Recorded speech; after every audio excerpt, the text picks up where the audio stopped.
Shalom Bapak Ibu Jemaat yang dikasihi Tuhan. Mari kita kembali merenungkan firman Tuhan. Kali ini saya mengajak kita membuka melalui kitab Kejadian pasal yang ke-30, Kejadian 30 ayat yang ke-13. Demikian firman Tuhan. Berkatalah Lea, aku ini berbahagia. Tentulah perempuan-perempuan akan menyebut aku berbahagia. Maka ia menamai anak itu Asyer. Jemaat yang dikasihi Tuhan, berbahagiakah Bapak Ibu Saudara saat ini? Kalau kita sedang berbahagia, apa yang menyebabkan Bapak Ibu Saudara berbahagia? Atau kalau saat ini Bapak Ibu mengatakan tidak berbahagia, apa yang bisa menyebabkan Bapak Ibu Saudara berbahagia? Mungkin kita berpikir ketika keadaan seperti bayangan kita, ketika angan-angan, cita-cita, harapan kita, doa kita terjawab, terkabulkan, terjadi, tergenapi dalam hidup kita, maka kita akan bahagia. Mungkin ketika setiap situasi, kondisi keluarga kita dalam keadaan sehat, berkumpul dalam suasana yang sukacita, kita berbahagia. Apakah hal-hal seperti itu yang menyebabkan kita berbahagia?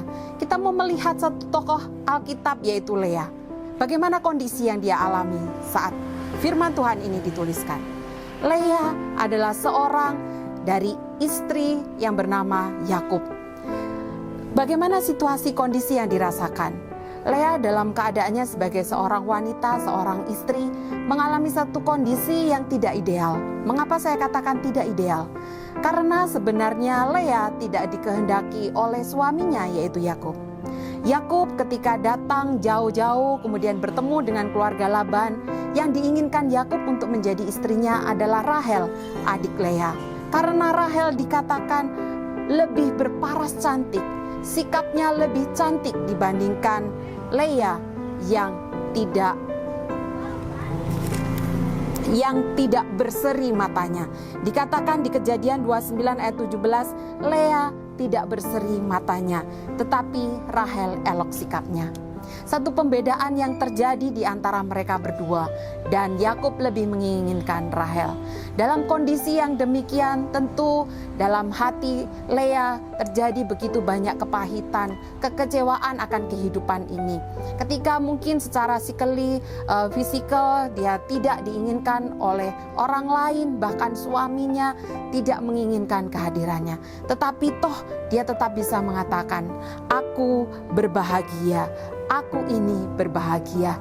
Dan kita bisa melihat ketika dalam ayat yang ke-29, pasal 29 ayat 31, ketika Tuhan melihat bahwa Lea tidak dicintai, dibukanyalah kandungan Lea. Bapak Ibu Jemaat yang dikasihi Tuhan, Lea dapat berbahagia ketika dia merasakan kasih Tuhan yang besar dalam hidupnya. Mungkin keadaan di sekelilingnya tidak seperti yang diharapkan dan diinginkannya, penuh kekecewaan, penuh luka hati. Tetapi di saat-saat yang seperti itu dia malah merasakan kasih Allah yang besar atas hidupnya. Dan kasih yang terus-menerus dirasakan itu, Bapak Ibu, kalau kita baca pasal 29 dan pasal 30 ini, kita melihat nama-nama, pemberian nama kepada anak-anak dari Lea. Betapa luar biasa. Lea merasakan sendiri kasih Allah, bahwa Allah memperhatikan kesengsaraannya, bahwa Allah mendengarkan setiap doanya, bahwa Allah memberikan kepadanya hadiah, bahwa Allah memberikan kemujuran baginya, dan pada Allah dia bersyukur. Di dalam setiap nama anak-anak Lea terkandung sebuah suara hati Lea, betapa hanya karena Allah dia berbahagia. Jemaat yang dikasihi Tuhan, apapun di dunia ini yang menyebabkan kita bahagia tidak bisa melebihi penyebab utamanya, yaitu ketika relasi kita dekat dengan Allah. Oleh sebab itu, apapun kondisi yang saat ini kita alami, ketika mungkin hati kita penuh pergumulan, permasalahan, kekecewaan, kekhawatiran, ketakutan, disitulah ketika kita merasakan kasih karunia Allah yang besar, kita tetap berkata, aku ini berbahagia. Selamat melanjutkan kehidupan kita, iman percaya kita kepada Tuhan, karena kasih Allah cukup untuk membuat kita selalu bahagia. Tetap semangat jemaat yang dikasihi Tuhan, tetap sehat, jadi berkat dimanapun kita berada.